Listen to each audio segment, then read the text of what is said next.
Indian economy is booming. This year, the country's GDP is expected to grow between 6 and 7%. India is the world's fastest growing major economy. We see India growing from about $3.5 trillion in 2023 to about $7 trillion by the end of the decade. Although the US and China still dwarf the nation in terms of total gross domestic product, powered by a population of 1.4 billion, India could become the leader in global economic growth. Many of the world's investment banks have keyed in on India as a real prime investment destination right now. Morgan Stanley, Goldman Sachs, Barclays. With so much investment coming in, companies around the world may soon need to have an India strategy. But what will it take for the country to get ahead?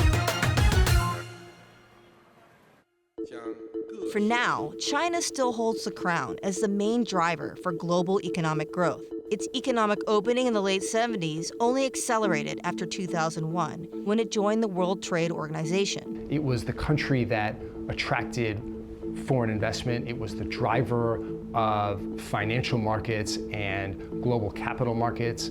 Every company around the world needed a strategy to deal with China.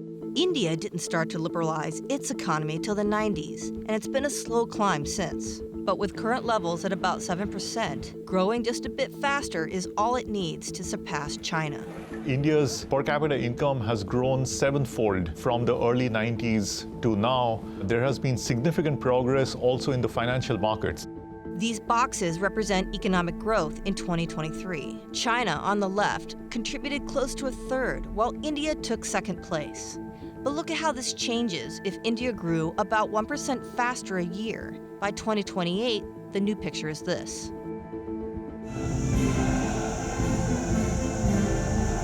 Geopolitics and China's own internal struggles are tipping this trend in India's favor. What you're seeing recently is investors around the world, as they sort of shift out of China, are actually putting a lot of new funds into India. Nowhere is this more evident than at the Samsung Noida factory on the outskirts of New Delhi. This area was farmland a decade ago. Now it's the world's largest mobile phone factory, producing 120 million handsets a year. Samsung opened the plant in 2018 when business in China was becoming increasingly difficult. It isn't alone. As the Chinese economy stumbles, businesses from Apple to Boeing are looking elsewhere, and at India in particular. An engine of growth and a democracy that delivers. India was growing fast enough to take the lead as recently as 2021, and the government says it can do it again. But first, it must overcome some major hurdles in these key areas: manufacturing, urbanization, workforce, and infrastructure.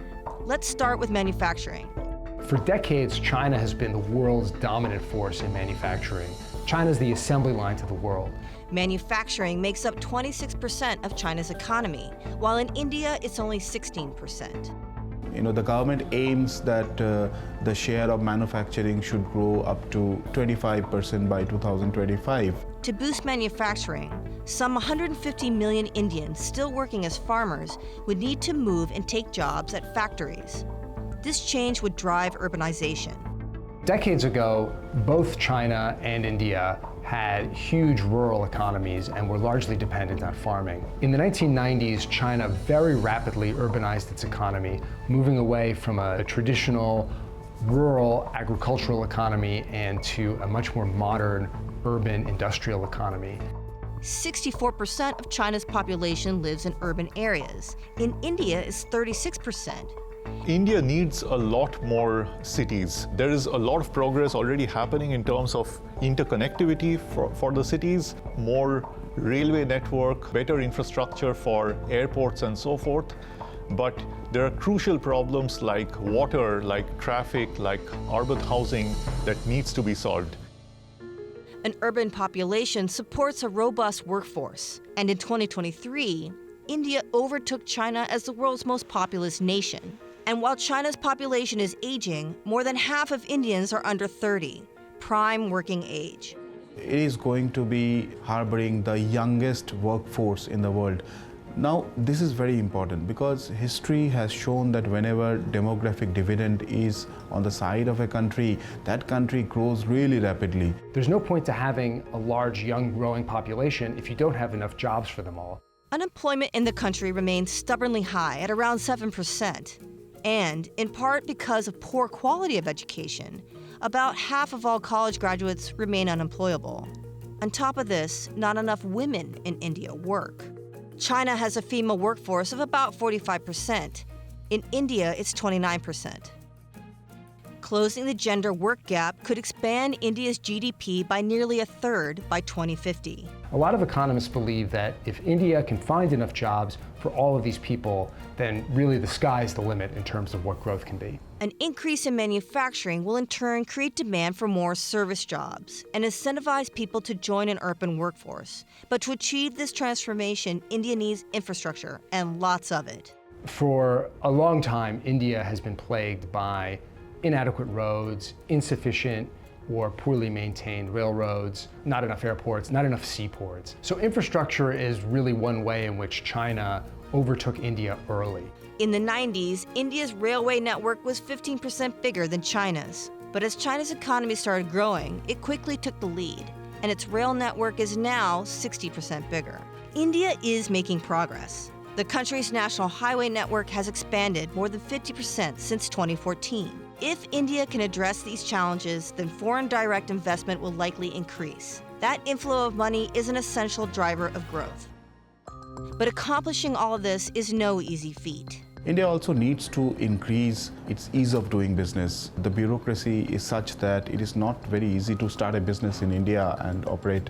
Even though the Modi government is behind on some of its goals, many in India remain optimistic that it can overtake China as the world's biggest driver of growth. So one thing really working in India's favor more and more recently is simply that it's not China. The administration of Narendra Modi recognizes that the US and other countries in the West are looking for a partner in the region that's not China to sort of partner at a time when China is growing more assertive in the region and more closed off to foreign companies and foreign investors.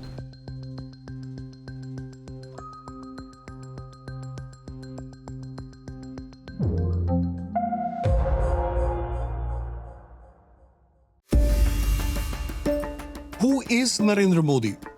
Well, it depends on who you ask. India's Prime Minister makes the impossible possible. He is very conscious of his image in history.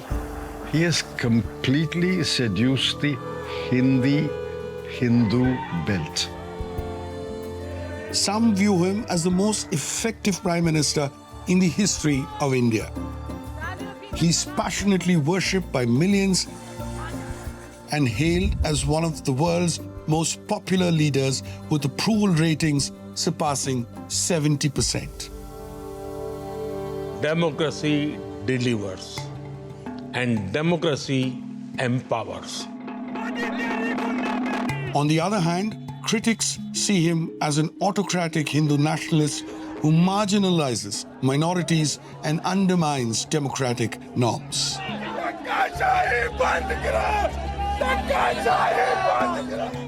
The idea that India is a democracy, this is a lie.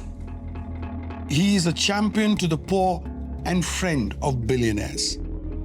He's lifted millions out of extreme poverty, even as the country's inequality continues to widen. So who is Narendra Modi? Former colleagues, bureaucrats, and historians give us an inside view of the man who runs one of the world's most dynamic economies to understand how exactly he got here and why he's so polarizing.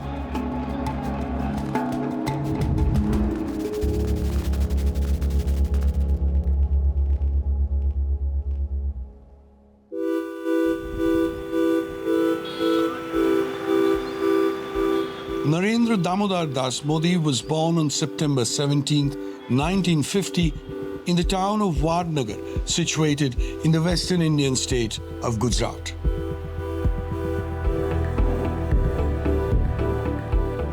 प्रधानमंत्री तो बचपन से ही जानते हैं और बचपन से ही नरेंद्र भाई बहुत चपल चालाक विद्यार्थी थे।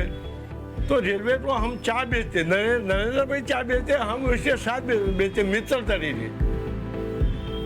मित्रों, मैं बचपन में रेल के डिब्बे में चाय बेचता था और आज आपके सामने खड़ा हूं।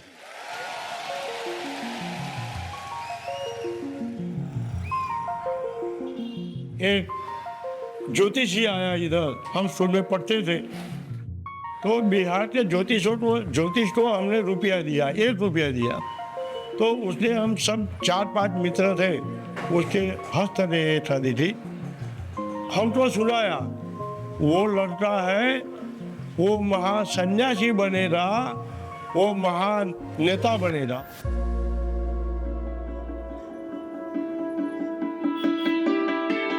Modi experienced a typical upbringing in a small rural town marked by relative poverty and an arranged marriage during his teenage years. Soon after marriage, he left the house, left the marriage and went away. So around 1.5 years to 2 years, he was roaming around like a vagabond. He got a unique understanding of poverty, not as an academic subject, but an actual thing. He came to Ahmedabad and eventually joined RSS, and his life changed.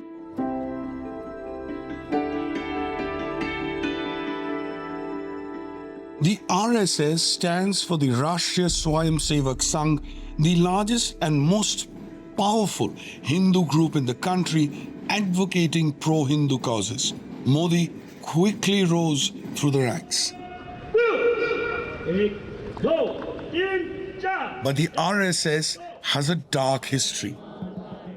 The group was banned for a year after one of its members assassinated Mahatma Gandhi, a preacher of non-violence and one of the most famous figures of the 20th century.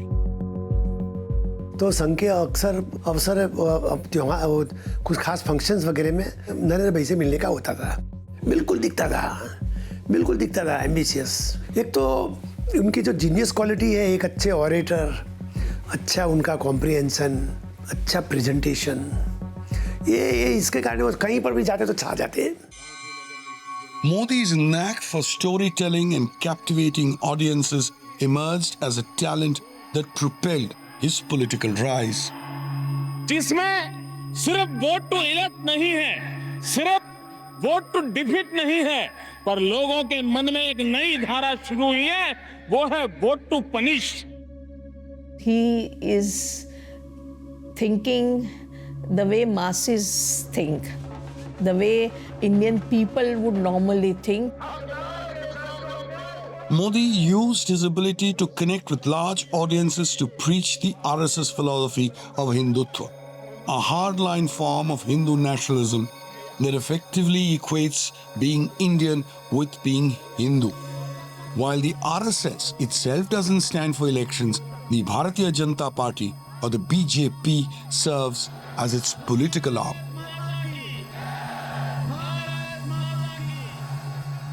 Among the first lot of people who were deputed by the RSS to work in the BJP, it included Narendra Modi in Gujarat. That is how Mr. Modi came into the BJP.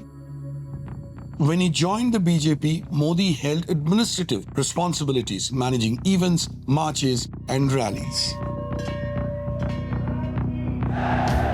He rose to prominence by helping to organize a movement to build a Hindu temple on a site where a mosque had stood for 500 years. The RSS and the BJP claimed the site in the city of Ayodhya was the original birthplace of Hindu god Ram, and that Muslim invaders had built the mosque where a temple once stood.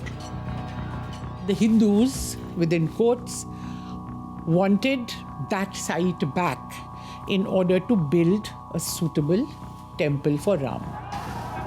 And finally, in 1992, this resulted in the physical destruction of the mosque by what you can only call a mob, which was mobilized by the political powers. The destruction of the mosque in 1992 would redefine Indian politics and set up Modi to eventually become the Chief Minister of Gujarat, one of India's wealthiest states, a decade later. But just months after taking office on February 27, 2002, a deadly incident in Gujarat would scar Modi's image for decades to come. Nearly 60 men, women and children, all Hindus, were killed in a train fire. Riots broke out across the state. Hundreds of people, mostly Muslims, were killed. Modi was accused of not doing enough to stop the violence, and the US would deny him a visa. Years later, India's Supreme Court cleared Modi of any wrongdoing in the riots. The Gujarat High Court would convict 31 Muslims for burning the train. Certainly, what happened in Gujarat in 2002, the riots or pogrom as many people call it, did give Prime Minister Modi that image as somebody who represented that particular strident form of what we now call Hindutva. In the wake of the riots, Modi was under pressure from the opposition and even his own party. But he called a fresh election and went on to run a defiant re-election campaign as Chief Minister of Gujarat. Hindus would rally behind Modi, leading to a landslide win. So that is how Mr. Modi suddenly became from the leader of a government and a party which was not very sure whether they will win the elections to somebody who became the Hindu Hriday Samrat, the emperor of Hindu hearts.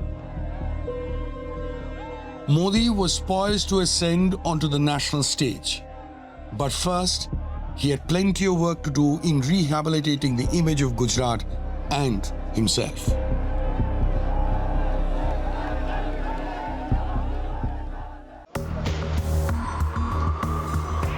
For the first time in the history of independent India, a sitting Chief Minister, Narendra Modi, has been questioned on the role of his government in mass murders in connection with the post-Godhra riots in Gujarat. The riots in Godhra had created a very serious situation for Gujarat. People were shying away from fresh investment because things did not look normal.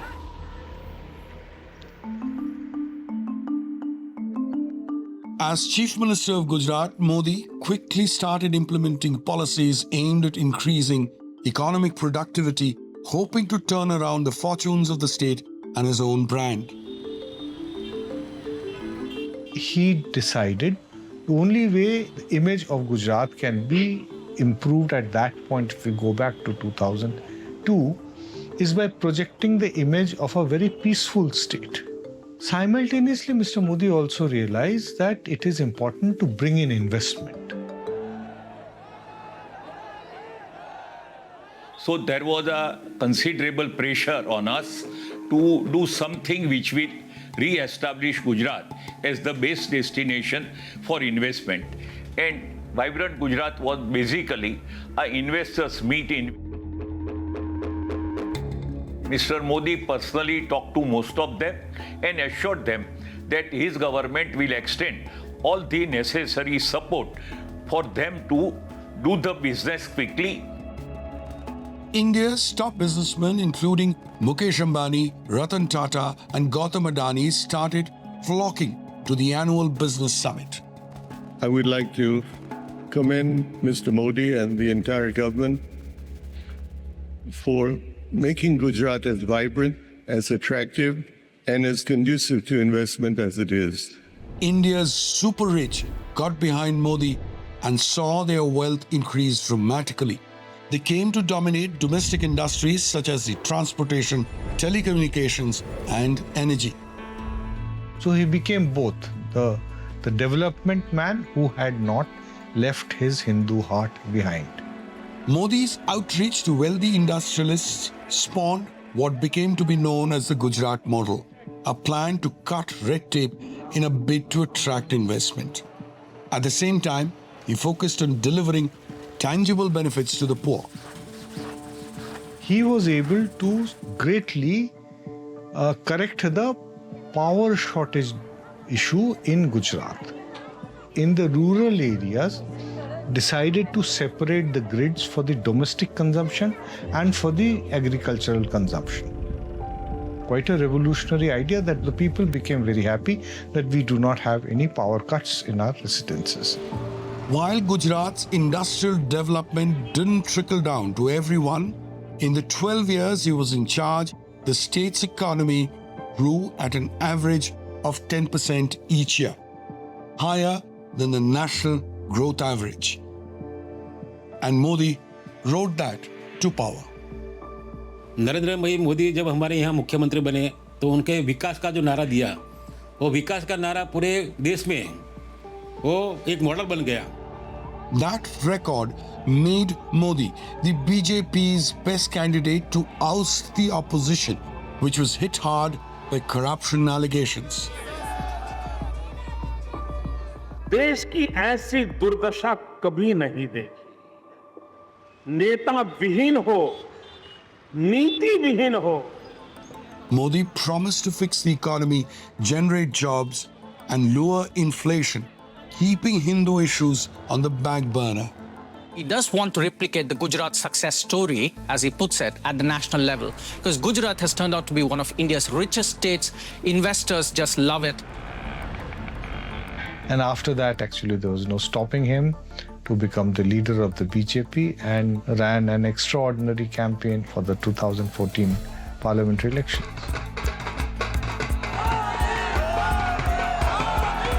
We are calling the election. Modi will be the next Prime Minister.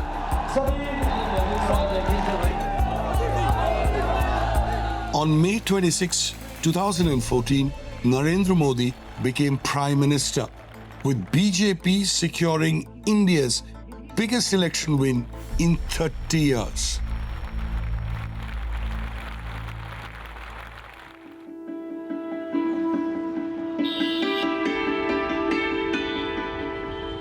Narendra Modi has won a landslide victory in India's election. Modi rose to the top as the next ruler of India. After taking power in Delhi, he immediately focused on the country's development challenges.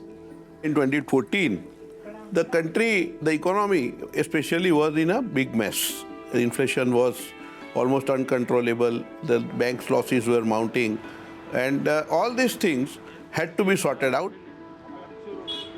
If you ask people to rank what they voted on, most of these were economic dimensions. It was infrastructure, roads, inflation, development, governance. Infrastructure spending rose significantly under Modi, with large construction projects for highways and airports leading the charge.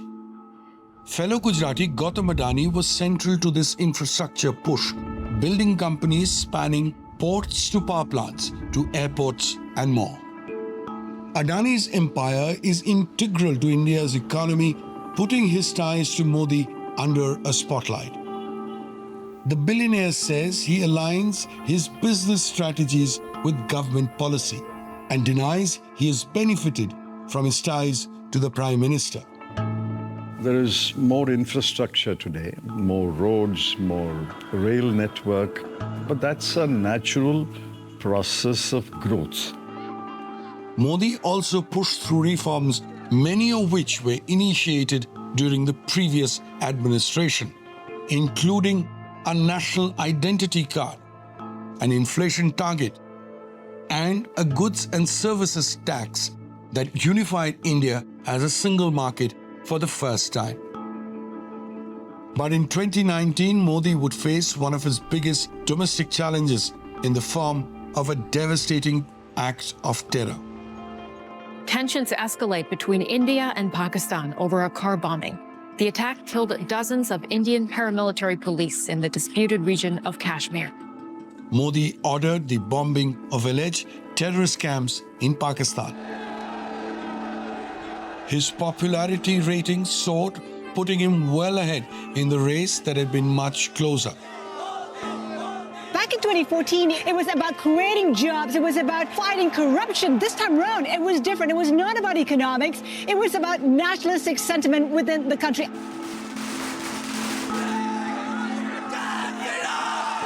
After Modi secured a renewed mandate, he moved quickly to fulfill some of the biggest long-standing wishes of India's Hindu right. That also spurred protest and discontent from his opponents.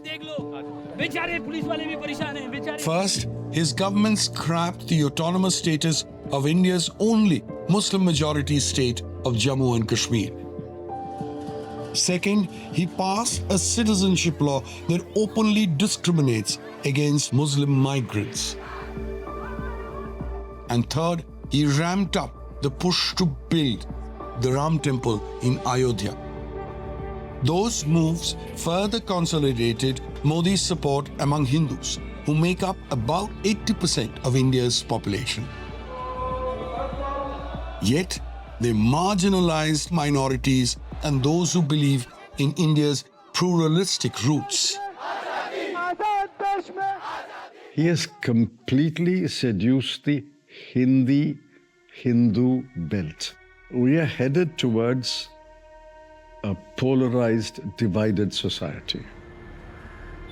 प्रधानमंत्री का जो शपथ है, संविधान की रक्षा का जो शपथ है, वो शपथ तो नहीं दिख रही है, क्योंकि सब जगह जिस तरीके से सारे बाकी के वर्गों को कॉर्नर किया जा रहा है, दबाया जा रहा है, उनके अधिकार छीने जा रहे हैं, उनको सेकंड क्लास सिटीजन बनाया जा रहा है.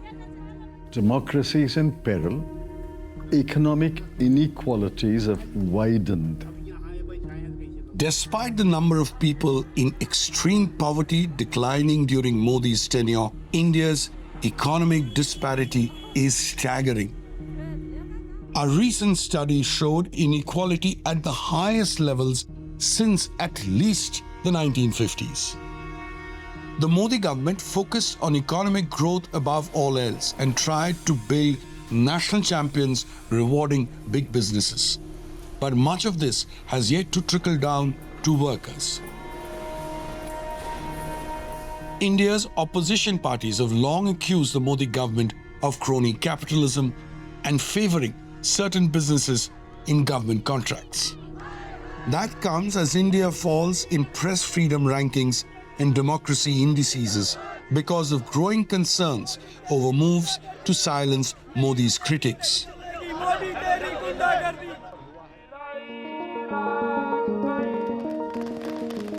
On January 22, 2024, Modi finally inaugurated the Ram Temple with blessings of the Supreme Court. A range of dignitaries and celebrities were present. Hindus celebrated across the country, but for many Indians, it marked the death knell of a secular India. It is no longer a plural democracy. As far as minorities are concerned, especially the Muslims and the Dalits are concerned, there is overt discrimination, overt neglect.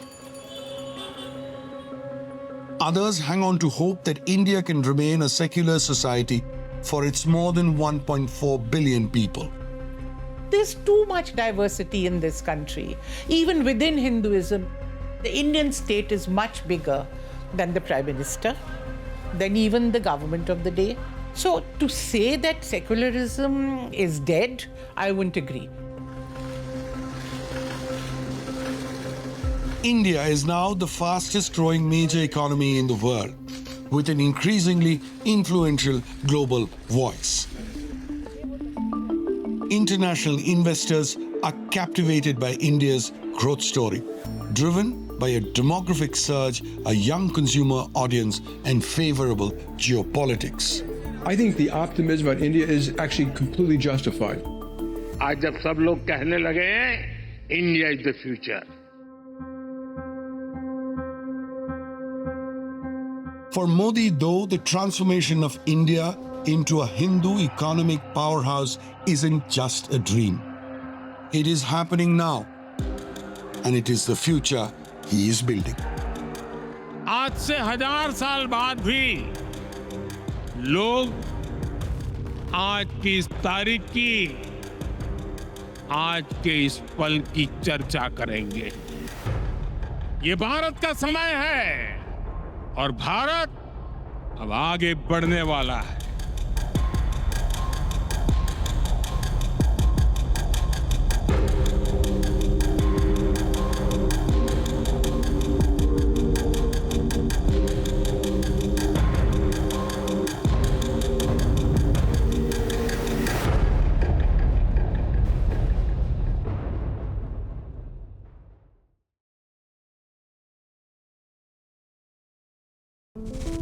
There are thousands upon thousands of Hindu temples in India. This one is special because in many ways it is emblematic of how polarized the country has become under Prime Minister Narendra Modi, and it is at the heart of his re-election efforts. It has been 3 years since the ground was broken on the Ram temple here in Ayodhya, but the history of the site is a lot longer and more complicated than those numbers suggest. As India prepares for a national election, the structure on the banks of the river Sarayu shows how Modi's Bharatiya Janata Party has become a seemingly unstoppable electoral machine. And it could help Modi fundamentally change the world's most populous country. Construction here in Ayodhya is non-stop as thousands of workers race to complete the temple. The city in northern India has become one of the most popular Hindu pilgrimage destinations, and it has a significance dating back thousands of years. That is when ancient scriptures started citing it as the birthplace of Ram. In Hinduism, Ram is one of the most widely worshipped deities. He is a hero of one of the religion's 2 epics, the Ramayana. Born a prince of Ayodhya, the tale recounts his exile and then his victory over the forces of evil. He is seen as the embodiment of all that is good, the ideal man. For all those reasons and more, it is a convenient association for the Prime Minister. उनकी प्रेरणा, उनकी तपस्या, उनका दिखाया मार्ग हर देशवासी के लिए है।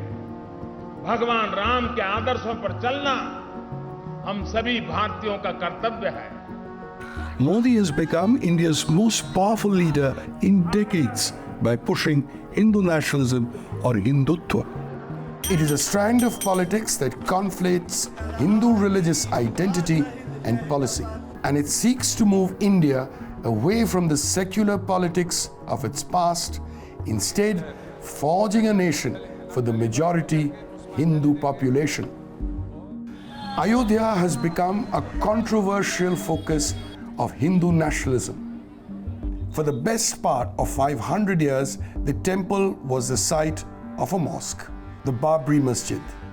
In 1992, thousands of Hindus overwhelmed security forces to demolish the mosque. It was a political earthquake that saw thousands die in the riots that followed.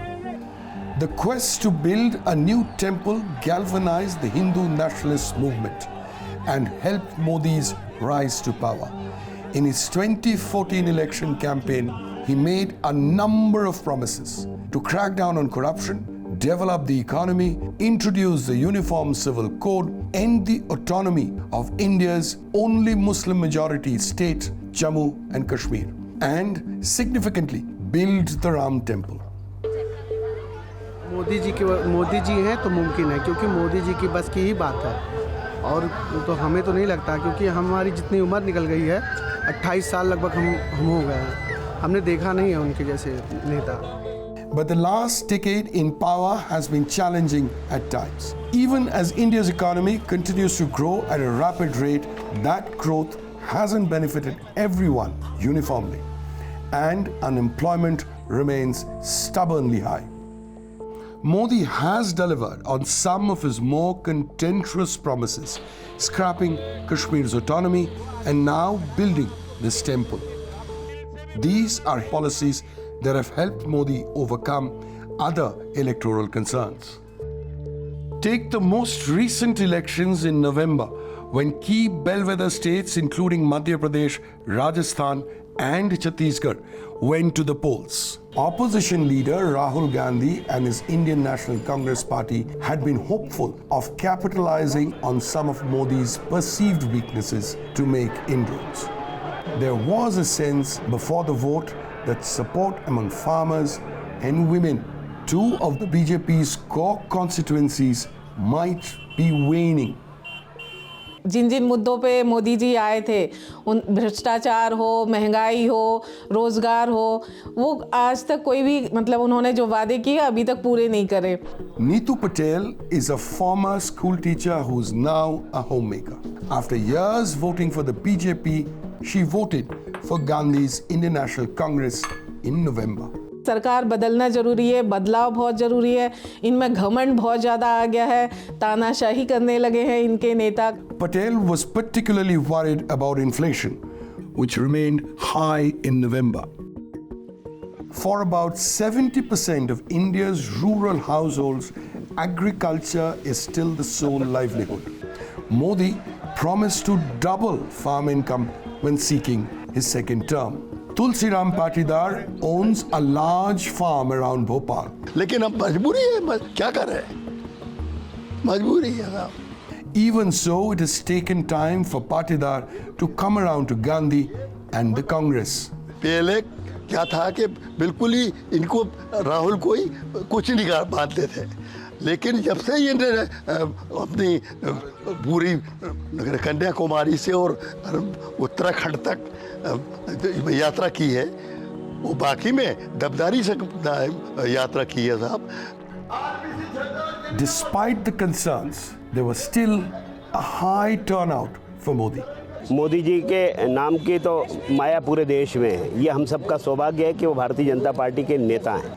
When the election results landed on December 3rd, the BJP retained power in Madhya Pradesh and wrested control of the state legislature from the Indian National Congress in both Rajasthan and Chhattisgarh.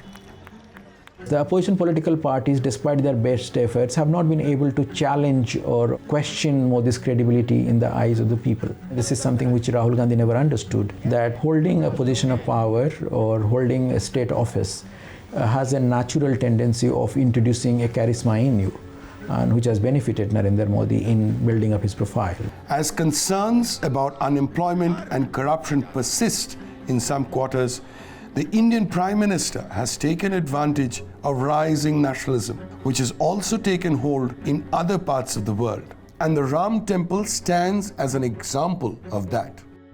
Prakash Sharma is a former leader of the Hindu nationalist VHP, the organization that convened the rally with the BJP that culminated in the destruction of the Babri Masjid in 1992.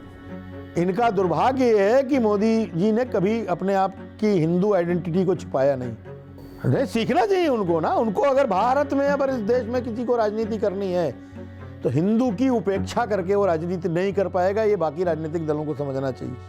That Modi represents the interest of all Hindus is of course hotly contested by his opponents, not least Rahul Gandhi. There's nothing Hindu about what the BJP does. They're not Hindu nationalists.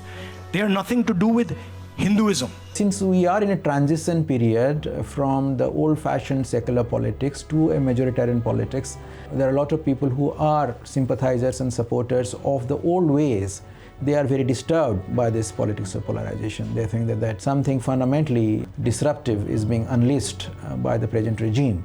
The temple won't be completed for a few years. And yet, Modi is opening it in January 2024, just months before a general election. An electoral victory might let his government pursue an agenda that could include more temples on disputed sites, a national register of citizens, and a law that makes it harder for Muslims to demonstrate that they are Indian citizens.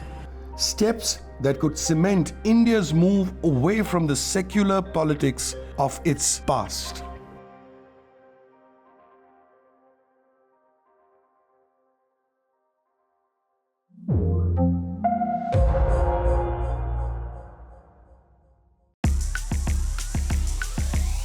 There's not a single luxury house that does not produce in India.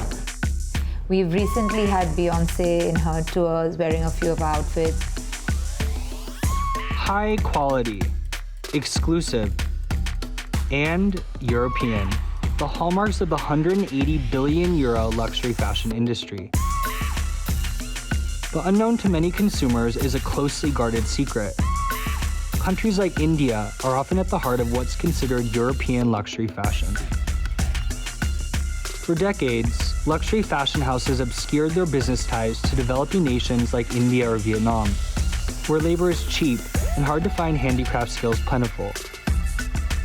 Even if you produce in Europe, at the end, the manufacturing, the reality of that business is done in India.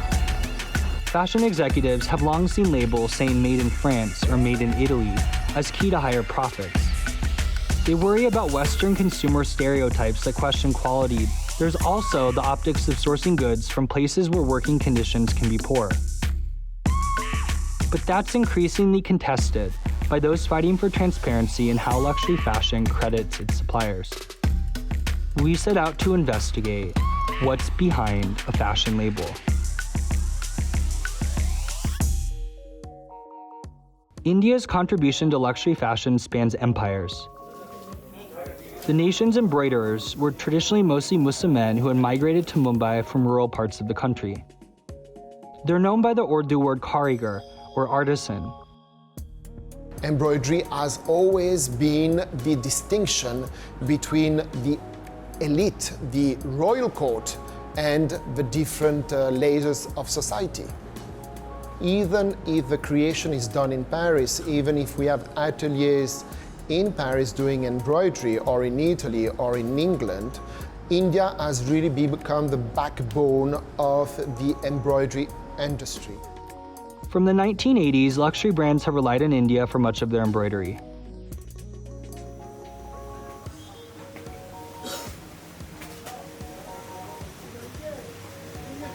Today, there are two kinds of textile facilities. First, export houses in safe, well-ventilated facilities. Second, subcontractors in small factories. We're sitting in a small factory in central Mumbai that has completed subcontracted orders for some of the most established international designers. When order volumes are large, Indian embroidery export houses take orders to subcontractors throughout the city. Sometimes they work with as many as a dozen subcontractors for a single order. This is the bottom of the supply chain, and the working conditions are often the worst. Sometimes artisans, to save on rent, sleep on the factory floor after they've completed their work for the day. India is now one of the world's largest garment exporters, with the textiles and apparel market worth more than $150 billion in 2021. But the country's connection to Western luxury brands remained secret for years. We've forgotten the past, we've forgotten the excellence of craft. The big question, in fact, is to know why these luxury brands are so hesitant in putting Made India on these products, when they should be, by law, putting it Made in India.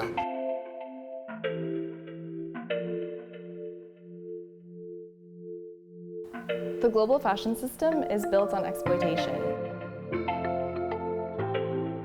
It's not coincidence, but by design, that most of fashion today is produced in regions where freedom of association is restricted, where it's difficult for workers to exert their rights. So when it comes to obscuring supply chains, there's a myth that being transparent is commercially sensitive, that it would harm business to be transparent and disclose who and where your clothes are made. Improved transparency is absolutely essential to protecting the people who make our clothes, who are often some of the most vulnerable people in global supply chains.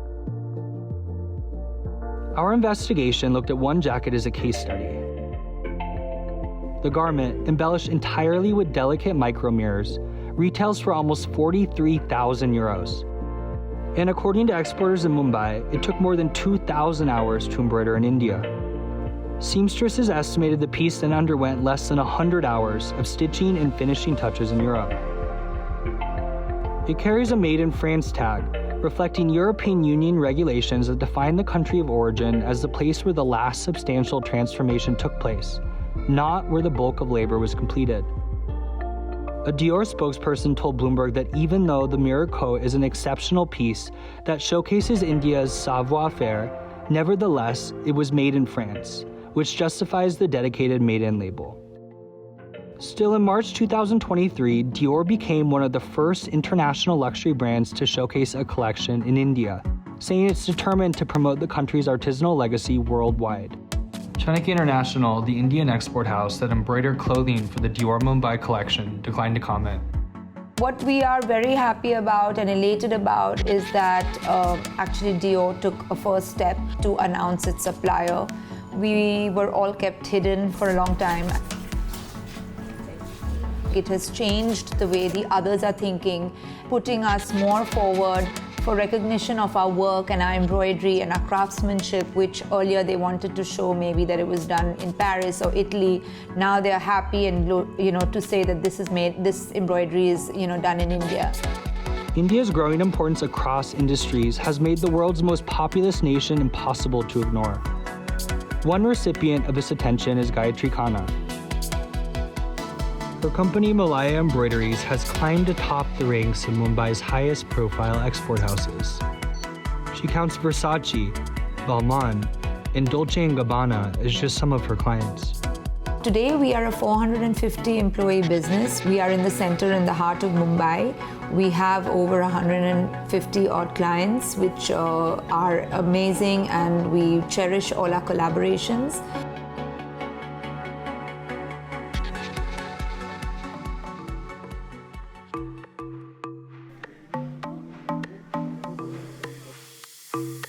When you talk about Made in India, you tend to celebrate craft, which is coming from India. At the same time, you're also celebrating the people who are making it. I think it is also all about how to dream together. For many in the industry, the Made in India garment tag is paving the way for a younger, progressive wing of creatives who want more fairness and transparency in how luxury fashion credits its suppliers. So today I feel that things are slightly changing, slowly changing, because they cannot lie anymore. They have to acknowledge that since the last 30 years, they've been manufacturing in the country, manufacturing in India.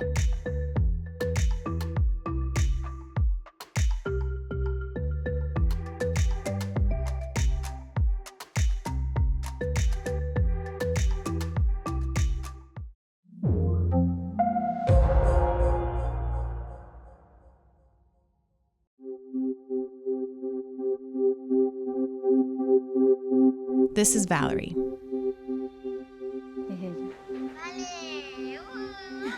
She was 5 years old when she received chemotherapy. Soy la mamá de Valerie. Ella fue diagnosticada en el mes de julio del 2018. Fue diagnosticada con leucemia.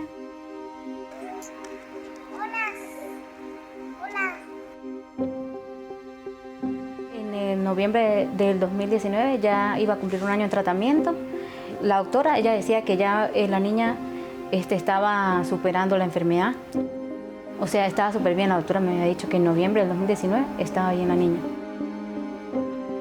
Valerie would receive chemotherapy treatments here at the Clínica Medical Duarte in the small border city of Cúcuta in Colombia. On January 23, 2020, doctors at the clinic gave Valerie a dose of methotrexate, a drug used to treat cancer. Less than 24 hours later, she was back in the hospital. Days later, she was dead. The drug Valerie was given, methotrexate, was made by Naprod Life Sciences, a manufacturer headquartered in India, a country that supplies 20% of the world's generic drugs. But instead of being sterile, the medicine was contaminated with bacteria and had become dangerous. In a months-long investigation, we learned this wasn't an isolated incident. Naprod's medicines have been linked to dire quality issues with almost zero consequences. This is a story of a drug maker with a dangerous track record and how it keeps selling medicine, leaving families and doctors to suffer the consequences.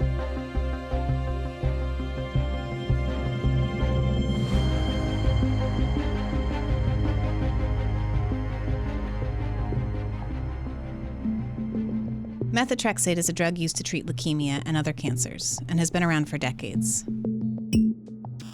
When given as an injection, the conditions in which the drug is made are always supposed to be sterile. If the raw ingredients aren't tested adequately, if a production line isn't cleaned properly, if the water isn't filtered thoroughly, the life-saving medicine could become potentially lethal.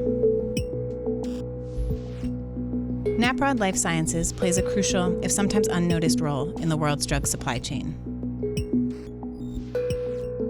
None of its medicines are for sale in the US. Instead, it mostly sells directly to suppliers in low-income countries. Batches of the cancer drug methotrexate, made here in 2018 and 2019, were sent to clinics in Colombia. Later, Colombian drug regulators confirmed that a dangerous bacteria was found in the drug. Doctors suspected more than 100 patients had suffered reactions linked to the contaminated medicine. A total of 4 kids died, and the drug was later recalled.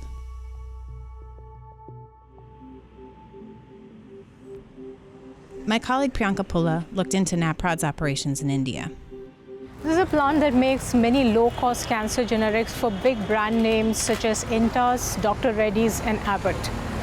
Former employees of Naprod whom we spoke to told us that the quality control in this company was not up to the mark and was neglected greatly. The former quality control employee spoke to us on condition of anonymity. He was asked to hurry through quality tests. Our seniors used to say sometimes just skip that part and complete that work. What did you think when you heard about this Pseudomonas contamination in Colombia coming from Naprod's products? It is found in the seed while it is definitely coming from the company, it is not coming from anywhere else. The damage can never be reversed. It is that lethal. Indian regulators have frequently failed to detect and clamp down on really dangerous quality issues.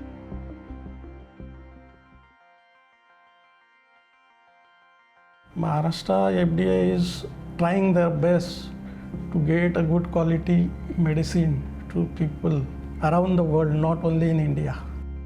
Though we don't have any sufficient staff, we are trying, we are working very hard. And they have corrected their problems. They told that we already rectified. It was a minor problem in Colombia. They have asked and they have already taken the action. They have investigated. State governments are very eager to attract the pharmaceutical industry and to get them to set up their manufacturing plants because it helps them generate revenue and jobs. And the state regulators are directly under these state governments. These state regulators are not very well staffed, they are underfunded. If you put these two things together, it's a very dangerous cocktail because this means that India's huge manufacturing industry doesn't get as much oversight as it needs. This wasn't the first time quality issues were found at Naprod. In India, 3 separate batches of its cancer drugs failed quality tests in 2017 and 2018. In Ethiopia, researchers tested multiple samples of its chemo drug and found only half the stated active ingredient. Yet the company has not faced any serious consequences from regulators, the big pharmaceutical companies buying Naprod's products, or public health warnings from the World Health Organization. Naprod declined to comment on Valerie's case or other cases in Colombia, citing ongoing legal proceedings. The company said it has responded appropriately to quality concerns raised by regulators and makes high-quality products.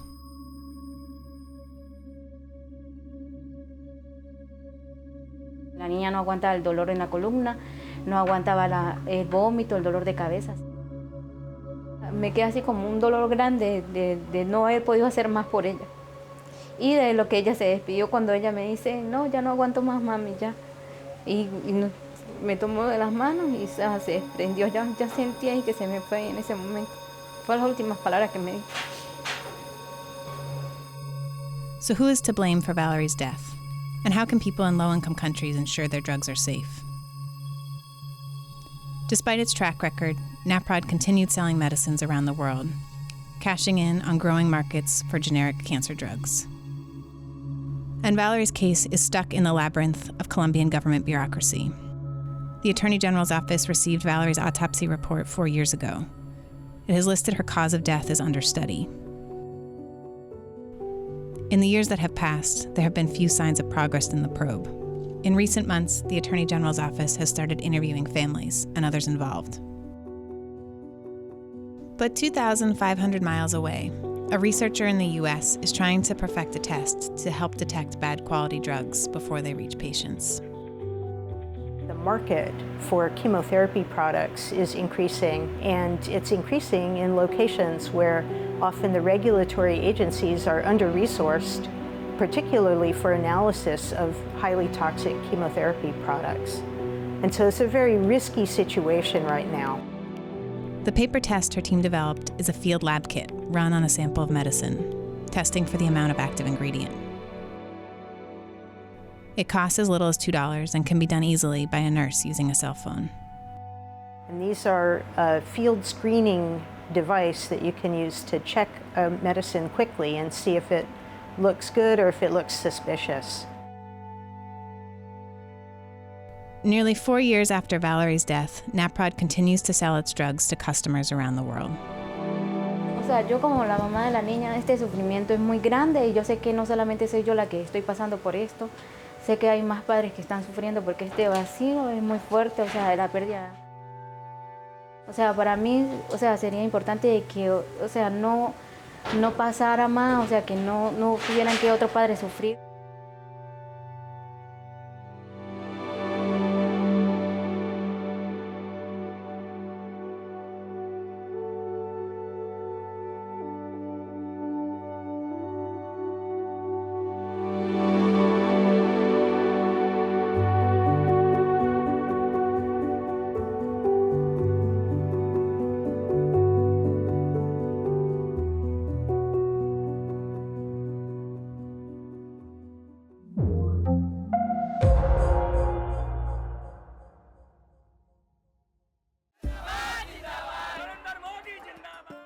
For the last 10 years, India's leader Narendra Modi and his ruling party have been promoting a resurgence in Hindu culture.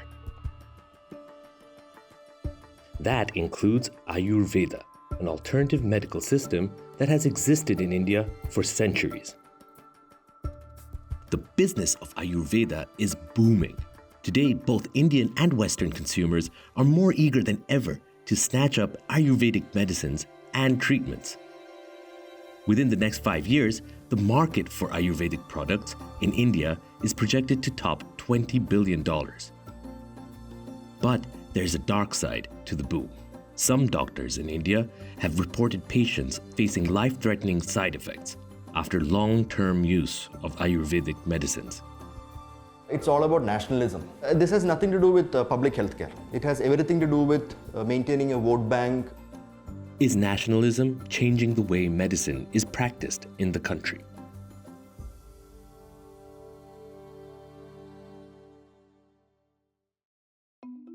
Ayurveda's history stretches back thousands of years, making it one of the world's oldest forms of healthcare.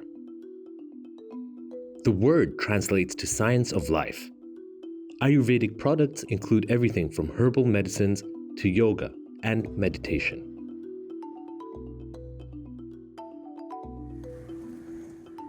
Here, at the Global Ayurveda Festival, hundreds of practitioners and startups have gathered to sell their products. The promotion of Ayurveda is a key priority for Narendra Modi's government. He even set up a special ministry, Ayush, to promote Ayurveda in India and abroad. Our system is running under the control of Ministry of Ayush. Drugs, research works. We got a National Ayurveda Day, International Yoga Day, everything under the control of Ministry of Ayush only. Traditionally, Ayurveda proponents would focus on balanced lifestyles, energy alignment, and herbal cures. But today, highly commercialized packaged goods and quick fix supplements are generating huge profits for Indian companies. Patanjali Herbal Power Vita. Patanjali Foods and Dabur India Dabur Chyawanprash are two of the biggest companies selling Ayurvedic goods. They're worth more than $15 billion combined. Social media has been critical to marketing these alternative medicines around the world, especially in the aftermath of the COVID-19 pandemic. Dr. Saba Mahmood is a health professional with over 15 years of clinical and public health experience. She is the co-founder of First Check, a website that battles health misinformation in India. People fall for it because it's because of the social media only. There are so many claims that this will heal you without giving you any side effect. That's the main thing what they claim. But you never know what are the side effects of those medicines because they have not been researched well. In 2020, the Indian government ordered Patanjali to stop claiming a kit of herbal treatments could cure COVID-19. Over the years now, with the introduction of smartphones plus the social media, most of the patients, they before going to the doctor, they just search on the different search engines and come up with their own remedies for their own ailments, be it homeopathic, be it Ayurvedic, be it any other kind of medicine.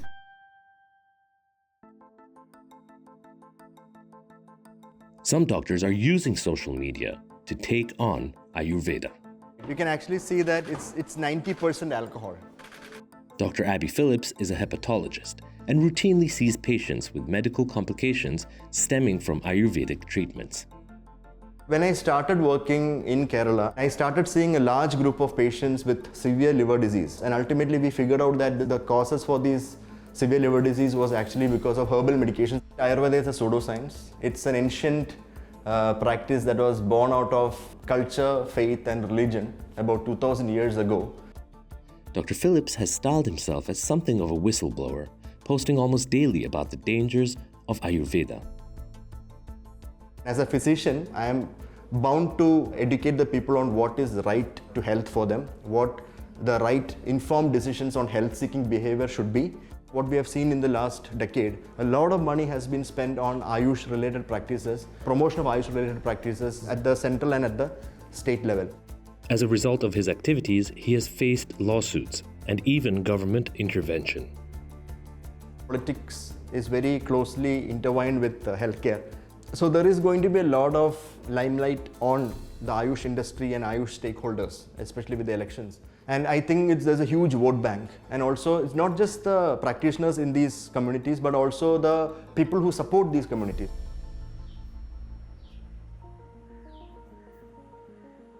But inside Ayurvedic hospitals, pharmacies, and spas, practitioners say the government is doing a terrific job.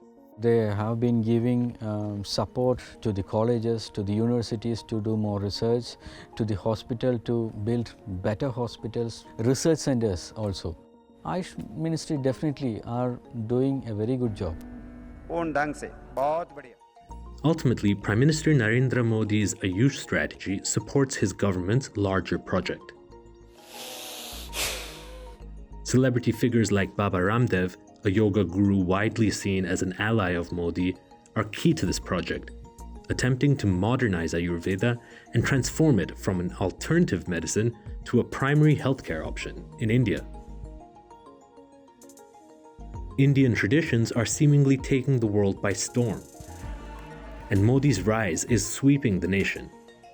But doctors, including Abby Phillips, continue to warn that extending the Modi government's nationalist mission to medicine and to Ayurveda could spell trouble.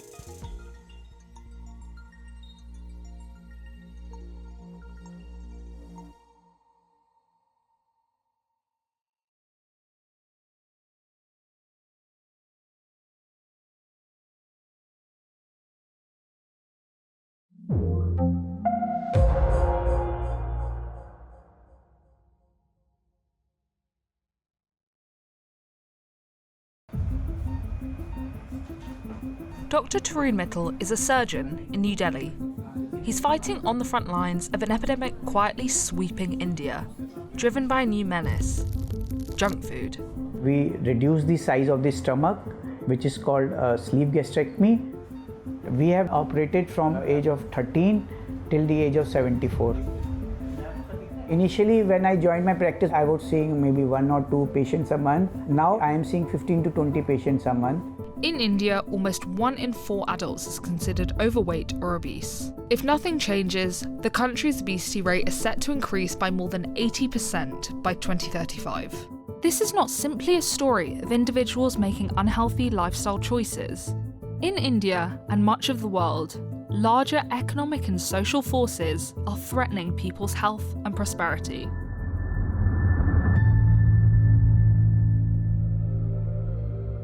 Much of India's history has been blighted by famine. As recently as 1943, the Bengal famine killed up to 3 million people.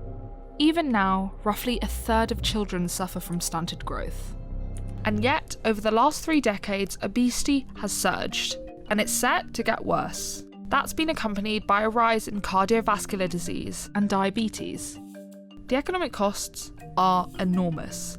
Premature deaths, healthcare costs, and productivity losses resulting from an overweight population are estimated to top $129 billion by 2035, almost 2% of its GDP. It's a double burden of malnutrition now. Malnutrition means under and over. Now we are seeing a lot of overnutrition as well. Dr. Arun Gupta is a paediatrician and health campaigner. He is the co-author of The Junk Push, a report detailing how changing food consumption threatens health. Since the globalization, the marketing of processed and ultra-processed food has picked up. That has actually influenced a lot of dietary habits. One of the major input here is unhealthy diet composing of ultra-processed foods, high in sugar, high in saturated fat, or high in salt or sodium. Throughout the country, home-cooked meals are losing out to empty calories and sugar. In the span of a decade, India's consumption of breakfast cereals and potato chips have more than tripled, while confectionery items and soda sales have doubled. India is a massive emerging market for Western brands. Sales of ultra-processed snack food and sugary beverages grew from $6.2 billion in 2009 to $32 billion in 2022. For companies like Nestle, Unilever, or Kellanova, sales are growing at double-digit rates. And who are one of the main targets? Whenever we go to a party, suppose a birthday party of one friend, there'll be various junk food items such as Coke, Pepsi. I really enjoy Maggi and like noodles and ramen. Burger King, McDonald's, Maggi, pasta, chips, burger, pizza. They taste very delicious. India's new food economy has created a public health conundrum, with the packaged food and beverages industry increasingly affecting the diets of 1.4 billion Indians. One remedy that other countries have turned to is stricter regulation. Chile, for example, has an advertising ban on television on certain foods between 6 a.m. and 10 p.m. It also has restricted the use of child-targeted imagery in the marketing of these products. After these interventions were introduced, sugary drink sales dropped by 24%, as well as calorie consumption, calories from sugar, and calories from saturated fat. Until now, India has mostly relied on the companies themselves self-regulating how they convey the nutritional value of their products. The results, some argue, are misleading. If you see the front of the pack, you will see that they claim that it's like 50% of vitamin D, rich in vitamin C, no added preservatives, and it says very brightly 20% protein. But if you look at the back of the label, you find the 46% of it is sugar. More than 13 grams of sugar, stabilizer, colors, and flavors. If you are telling people that it is high in protein, you very well tell it is high in sugar and high in fat also. Efforts are underway to introduce a more rigorous system. Throughout 2021 and 2022, Indian authorities consulted health and consumer rights experts and representatives of food companies about a new labelling system. While health and consumer rights groups argued for a traffic light system used by much of Europe, which signals red for products high in sugar, fat or salt, the eventual conclusion by the authority was for a health star rating, which assigns star ratings for a product's overall nutritional value. Not everyone was happy. Health stars only point that this food is either healthy or less healthy. It doesn't tell people that it is unhealthy. For example, a pack of cookies may have a very high amount of sugar, but if the manufacturers add nuts, it could get awarded a star for containing fibre.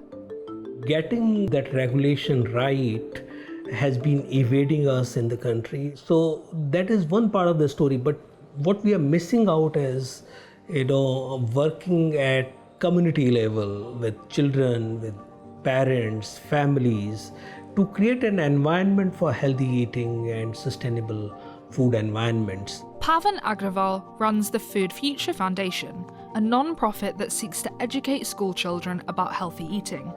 The foundation runs programs in schools like this one in order to educate children and parents. It is so important to focus on preventive strategy and use diet and lifestyle as an entry point for this intervention. Government or any regulatory body cannot reach out to individual citizen at all meal times. So at the end of the day, it is about individual choices. While nutrition advocates seek tighter regulation, that may run at odds with Prime Minister Narendra Modi's strategy to attract more investment from multinational companies. The fear among health experts is that the burden will ultimately fall upon people to make healthy choices on their own, with little guidance from the government. One of the tactics they use is putting the onus on the people.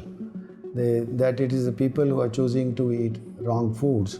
It's not us, which probably is one of the strategies which they have been using for tobacco also.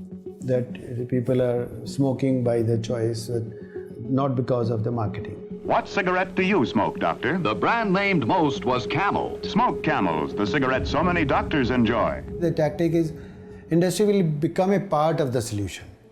They want to be a part of the solution. They enter into policy making bodies. Of course, the government allows them to do so as stakeholders. Strict regulations and education have driven down smoking rates across the globe. Imposing controls on the food industry may be necessary to fight India's surging obesity rates and the illnesses that it causes. Diabetes, hypertension, joint pains, back pain, varicose veins, gallbladder stone, hernia, cancers, infertility, chest problems, heart problems. It is putting an enormous strain on our economy.